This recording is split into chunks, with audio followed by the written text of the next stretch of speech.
வணக்கம். சூளகிரி, கிருஷ்ணகிரி, ஒசூர் இந்த பகுதி மக்கள்கிட்ட பேசணும் அப்படின்னு நினைக்கிறேன். ஸோ இப்போ ஜல்லிக்கட்டு போராட்டம், கூடங்குளம், மீத்தேன், ஏகப்பட்ட அடுத்தடுத்த கட்ட போராட்டங்கள்லாம் நம்ம எல்லாருமே பொதுவாக தமிழ்நாட்டில் உள்ள எல்லாருமே பார்த்துக்கிட்டே வந்தோம். ஸோ எல்லாருமே பார்த்துக்கிட்டு இருக்கிறப்ப சைலண்ட்டாக நம்ம பகுதியில் நடந்துக்கிட்டு இருக்கு. இப்போது அந்த மீத்தேன் எடுக்கிற பிரச்சனை எந்த அளவுக்கு மோசமான பிரச்சனையும் அதை விட மோசமான பிரச்சனை கிருஷ்ணகிரி மாவட்டம் ஃபுல்லாக நடந்துக்கிட்டு இருக்கு ஏற்கனவே. ஸோ இது வந்து அது அப்படியே நம்ம கண்ணு முன்னாடியே போய்கிட்டே இருக்கு. நம்ம பார்த்தும் பார்க்காத மாதிரி இருக்கோம். இது வந்து ரொம்ப பெரிய ஆபத்து. மொத்தமாக வந்து கிருஷ்ணகிரி மாவட்டத்துக்குள்ளே பார்த்தீங்கன்னா கிட்டத்தட்ட எனக்கு தெரிஞ்சு 100 லைக் ஆயிரக்கணக்கான கம்பெனி இருக்கிறதுக்கான சான்சஸ் இருக்குது. கரெக்டான டேட்டா நம்மக்கிட்ட இல்லை. ஸோ எப்படி இருந்தாலும் ஒரு 500 கம்பெனி கிட்ட அதுக்கு மேலே தான் இருக்கும் கண்டிப்பாக. ஸோ இவ்வளவு கிரானைட் கம்பெனிகளை கொண்டு வந்து கிருஷ்ணகிரி மாவட்டத்தில் வச்சுருக்காங்க. ஸோ இந்த கிருஷ்ணகிரி மாவட்டம் அவங்க வச்சிருக்கிற பகுதி பார்த்திங்கன்னா உண்மையிலே விவசாயத்துக்கு ஆகாத பகுதி கிடையாது. செழிப்பாக விவசாயம் செஞ்சுக்கிட்டு இருக்கிற பகுதி. கம்பெனிங்க கட்டுறதா இருந்தால் கொண்டு போய் எங்கேயோ விவசாயம் நடக்காத இடத்துல தயவு செய்து அங்கே கொண்டு போய் வைங்க. ஸோ இந்த கிரானைட் கம்பெனிங்க வைக்கிறனால என்ன பிரச்சனை ஆகுதுன்னா, அவனுங்க அந்த கிரானைட்டு தயாரிக்கிற கிரானைட் ஃபுல்லாக கட் பண்ணிவிட்டு அதோடைய கிரானைட் கழிவு, அந்த கழிவை வச்சு எதுவுமே பண்ண முடியறதில்ல. கொண்டு வந்து எங்கெங்கெல்லாம் அந்த மலையிலேருந்து மழை பெய்யும் போது மழைக்காவா ஓடைன்னு சொல்லுவோம், மழைக்காலத்தில் அதில் தண்ணி வரும். ஸோ அந்த ஓடையை பூரா மூடி மூடி மூடி மூடி அடுத்தடுத்த ஏரிகளுக்கு கனெக்ஷன் இல்லாத மாதிரி அந்த ஓடைகளெல்லாம் மூடி மலையை உடைச்சி இது வந்து ஒரு பெரிய மலை மாதிரி கட்டிக்கிட்டு இருக்காங்க. நம்ம என்ன சொல்கிறோன்னா, அவங்க ஃபஸ்ட்டு இந்த மாதிரி இப்போது மீத்தேன் பிரச்சனையாகட்டும் எந்த பிரச்சனையாகட்டும் அவங்க கம்பெனியை உள்ளே கொண்டு வரும்போது என்ன சொல்கிறாங்கன்னா, நாங்கள் வேலை வாய்ப்பு தரோம் அப்படின்னு சொல்லிட்டு தான் உள்ள கம்பெனியை கொண்டு வரானுங்க. நல்லா உத்து கவனிங்க. நம்ம கிருஷ்ணகிரி மாவட்டத்தில் இங்கே இருக்கிற கிரானைட் கம்பெனிஸில் வேலை செய்கிறவங்களில் 70% பேர் வடநாட்டு மக்கள் தான். நமக்கோ இல்லை எனக்கோ இல்லை யாருக்குமே வந்து அவங்க வந்து இங்கே வேலை செய்யறதுல எந்த ஒரு பிரச்சனையும் கிடையாது. நம்ம ஜனங்களும் எல்லாருமே எல்லாருமே எல்லா இடத்துலையும் வேலை செய்யலாம், எந்த பிரச்சனையும் கிடையாது. நம்ம என்ன சொல்கிறோன்னா, எங்களுடைய மண்ணை பாலாக்கி எங்களுடைய மண்ணை மலடாக்குற வேலையை வந்து இங்கே நடந்துக்கிட்டு இருக்கு. அவங்க இதுவே வந்து இந்த இடத்துல ஒரு பசுமை தொழில், மண்ணுக்கு பாதிப்பு இல்லாத எந்த ஒரு வேலையை வந்து யார் வந்து எங்கே செஞ்சாலும் நமக்கு எந்த பிரச்சனையும் கிடையாது. அவங்க அவ்வளோ கிரானைட் கம்பெனிஸ் வச்சிருக்கிறனால அவங்க போடுற அந்த கிரானைட் கழிவுகளால் எல்லா ஏரிகளுக்கும் இந்த பகுதியில் இருக்கிற நிறைய ஏரிகளுக்கு தண்ணி போகிறது நின்று போயிருக்கு. ஸோ விவசாய நிலத்தெல்லாம் ஆக்கிரமித்து வாங்கி இவங்களுடைய கழிவுகளை கொட்டிக்கிட்டு வராங்க. கிரானைட் கம்பெனி எவ்வளோ தூரத்துக்கு இருக்கோ அவ்வளோ தூரத்துக்கு தான் பார்த்தீங்கன்னாலும் தண்ணி விட்டுக்கிட்டு இருக்காங்க. அதுக்கு தாண்டி இருக்கிற ஏரிகளுக்கும் டேமுக்கும் கூட தண்ணி விட மாட்டேன்றாங்க. பாசனத்தில் கூட பார்த்தீங்கன்னா இந்த மாதிரி பிரச்சனை பண்ணுறாங்க.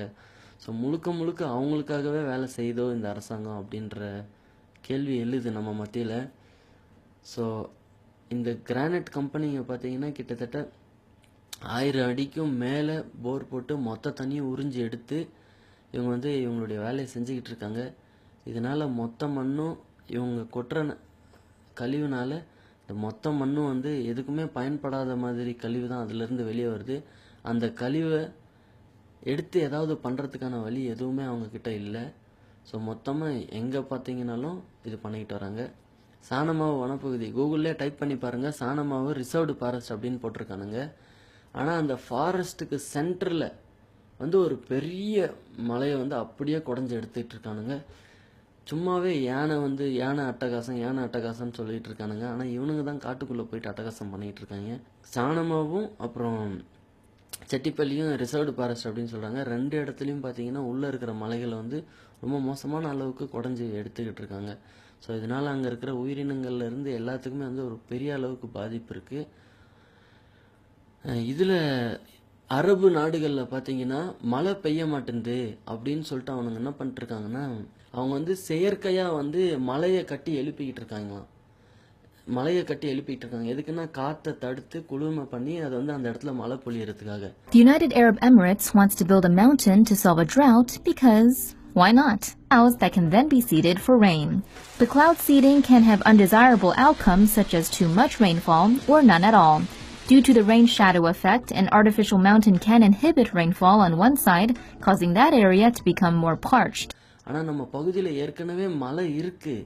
இந்த மலையை மொத்தமாக உடைச்சி மலை இருக்கிற ஹைட்டுக்கு கீழே அந்த அளவுக்கு ஆழத்தில் வந்து உடைச்சி மலையே இல்லாமல் அந்த இடத்துல வந்து அந்த அளவுக்கு மலையை வெட்டி எடுத்து மொத்தமாக இது 100% வந்து எதுவுமே வந்து இங்கே வந்து அவங்க எடுக்கிற இந்த மாவட்டத்துக்குள்ளே இது பயன்பட மாட்டேங்குது. மேக்சிமம் இட்டாலி ஜப்பான் இந்த மாதிரி நாடுகளுக்கு ஏற்றுமதி பண்ணுறானுங்க. அது இல்லாமல் மேக்சிமம் இங்கே இருக்கிற அந்த மலைகளை உடைச்சி மலையை நொறுக்கி அந்த ஜல்லிகளை பார்த்தீங்கன்னா பக்கத்தில் பெங்களூருக்குள்ளே வந்து அப்பார்ட்மெண்ட்ஸ் கட்டுறதுக்கு வந்து அனுப்பிக்கிட்டு இருக்கானுங்க.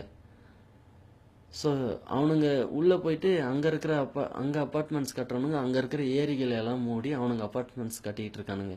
ஸோ 2 சைடு இருக்கிற திருடனுங்களும் என்ன பண்ணுறானுங்க, 2 பக்கத்தில் இருக்கிற ஏரிகளையும் மூடி அவனுங்க வந்து பணத்தை பார்த்துக்கிட்டு இருக்காங்க. இதனால இந்த பகுதியில் உள்ள மக்களுடைய வாழ்வாதாரம், சாதாரணமான வாழ வேண்டிய வாழ்வாதாரமே வந்து ரொம்ப மோசமான அளவுக்கு வந்து பாதிக்கப்பட்டுக்கிட்டு இருக்கு. ஸோ அதிக லாபத்துக்காக எதையும் எடுத்தோம்னா நமக்கு இயற்கை இல்லாமே போயிடும். இதுக்கு எக்ஸாம்பிள் எடுத்துக்கிட்டிங்கன்னா எல்லா நாடும் இந்த மாதிரி எந்தெந்த நாட்டில் இருந்து இயற்கையை சுரண்டாங்களோ அந்த நாடெலாம் இன்றைக்கி பிச்சை எடுத்துக்கிட்டு இருக்கு. நம்மளும் பிச்சை எடுக்க போகிறோமா? ஒரே ஒரு ஆறு நம்ம பகுதியில் ஓடிட்டு இருக்கு. அந்த ஆறு மட்டும் நம்ம பகுதியில் இப்போ இல்லை. அது சப்போஸ் ஏதோ ஒரு பிரச்சனைனால எங்கேயோ ஸ்டாப் பண்ணுறாங்க அது இது அப்படின்ட்டு ஆச்சுன்னா உண்மையிலே நம்ம பகுதி ரொம்ப மோசமான நிலைமைக்கு தள்ளப்படும். ஆனால் இதுக்கு முன்னாடி அந்த ஆறே இல்லாமல் பல பகுதியில் சின்ன ஆறுகள் ஓடிக்கிட்டு இருந்தது இந்த மலைகள்லாம் இருக்கிறனால. ஸோ தொடர்ந்து நம்ம இது எல்லாத்தையுமே இதுக்கப்புறமாவது நம்ம காப்பாற்றி ஆகணும். அரசாங்கம் வந்து காவலர்கள் குடியிருப்பு உதனப்பள்ளி ரோட்டில் பார்த்துக்கிட்டிங்கன்னா காவலர்கள் குடியிருப்பை கொண்டு போய் ஏரிக்குள்ளே கட்டியிருக்காங்க. கிருஷ்ணகிரியில் பஸ் ஸ்டாண்டை கொண்டு போய் ஏரிக்குள்ளே கட்டியிருக்காங்க. இந்த மாதிரி நீரை வந்து எங்கெங்கெல்லாம் நம்ம பாதுகாத்து சேர்த்து வைப்போமோ அந்த இடத்துல எல்லாம் மேக்சிமம் அரசாங்கமும் வந்து ஏரிகளை ஆக்கிரமித்து அதுக்குள்ளே வந்து அவங்களுடைய பில்டிங்ஸை அவங்களுடைய கட்டிடங்களை கட்டிகிட்டு இருக்கானுங்க. ஸோ அதே மாதிரி இந்த ப்ரைவேட் இந்த கிரானைட்டு கம்பெனிக்காரனுங்களும் என்ன பண்ணுறானுங்கன்னா கொண்டு போய் அவனுங்களை கழிவுகள் எல்லாம் ஏரிக்கு தண்ணி ஓடுற காவாயிலையும் இதுலேயும் எல்லாம் கொட்டி விட்டு ஸோ மொத்தமாக வந்து நீரை வந்து தேக்கி வைக்கிறதுக்கு இல்லாத மாதிரி இந்த பகுதியில் பண்ணிகிட்ருக்காங்க. பைபாஸ் ஓரத்தில் ஏரிகள்லாம் தண்ணி இருக்குது அப்படின்றனால நம்ம ஏமாற வேணாம். உள்ளே வந்து பாருங்கள், உள்ளே இருக்கிற ஏரிகளை பாருங்கள். கண்ணுக்கு எதிரில் இருக்கிறத மட்டும் ஓரளவுக்கு சுமாராக வச்சுருக்காங்க. ஆனால் தெரியாத மாதிரி இருக்கிற இடத்துல எல்லாமே வந்து ரொம்ப மோசமான நிலைமையில ஏரியை வந்து ஏரோ கிரானைட்ஸ்லேருந்து எல்லா கிரானைட் கம்பெனிகள், சன் கிரானைட்டு இந்த மாதிரி அந்த பகுதியில் இருக்கிற கிரானைட் கம்பெனிகளுடைய கழிவுகள் எங்கே கொட்டுறானுங்கன்னு வந்து எல்லா யூத்ஸும் வந்து இந்த வாரம் இந்த பகுதியில் இருக்கிற கல்லூரி மாணவர்கள் இந்த வாரம் இந்த கம்பெனிக்காரன் எங்கே கொட்டுறான் போய் பார்க்கணும். அந்த கழிவுனால் இந்த மண்ணுக்கு என்ன பாதிப்பு இருக்குது, இந்த கழிவை எப்படி அப்போ ஒரு கழிவுக்கு வந்து அந்த கழிவை வந்து நீ திருப்பியும் எதுவும் பண்ண முடியாது அப்படின்னா அந்த மாதிரி ஒரு கழிவை வந்து உருவாக்குற அந்த கம்பெனிகளை வந்து கண்டிப்பாக நிறுத்தி ஆகணும். ஸோ அப்படி உனக்கு அதில் எதுவும் பிளான் இல்லைன்னா அந்த மாதிரி கழிவை கொண்டு வராது. அந்த மாதிரி கழிவு கொண்டு வர்ற ஒரு ப்ராடக்ட் நமக்கு தேவையில்லை.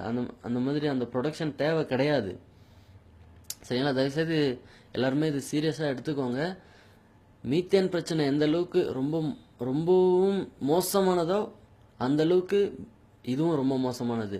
கடல் மணல் எடுக்கிறது, தாது மணல் எடுக்கிறது, நம்ம கூடங்குளம் மீத்தேனு, ஆற்று மணல் எடுக்கிறது எவ்வளவு மோசமான பிரச்சனையோ அதை விட மோசமான பிரச்சனை இதுவும் கூட. ஸோ நம்ம பகுதியில் இருக்கிற எல்லா இளைஞர்களும் இதுக்காக ஒன்று சேர்ந்து அடுத்த கட்ட போராட்டத்தை ஆரம்பிக்கணும். நம்ம மனிதர்கள் இல்லாமல் எந்த ஒரு உயிரினமும் மற்ற எல்லா உயிரினமும் வாழ்ந்துட முடியும். ஆனால் மற்ற எல்லா உயிரினங்கள் இல்லாமல் இப்போ தேனி எடுத்துக்கிட்டிங்கன்னா அது இருக்கிறனால தான் வந்து எல்லாமே காயிலேருந்து பூவிலேருந்து காயாகவும் காயிலேருந்து கனியாகவும் மாறுது. ஸோ இந்த மாதிரி எல்லா உயிரினமும் அந்தந்த பகுதியில் இருக்கிற அந்தந்த உயிரினம் காட்டில் இருக்கிறது எல்லாமே அந்தந்த பகுதிக்கு தேவை. அது இருந்தால் தான் நம்ம வந்து நல்ல ஆரோக்கியமான வாழ்க்கையை வாழ முடியும் இல்லையா? அதனால தான் நமக்கு வர்ற இவ்வளோ நோய் இது எல்லாமே அதுங்கெல்லாம் குறைஞ்சிக்கிட்டு வரனால தான். ஸோ இவங்க இந்த மலையை அழிக்கிறனால இந்த மாதிரி ஏரிகளுக்கு போகிற வழி விடாதனால ஸோ அதிகமான உயிரினங்கள் பாதிப்பு வருது. அந்த மாதிரி பாதிப்பு வர்றதுனால அதுக்கு அழிவு வருது. அது அழிஞ்சிச்சுன்னா கூடிய சீக்கிரம் நம்மளும் அழிஞ்சிருவோம்.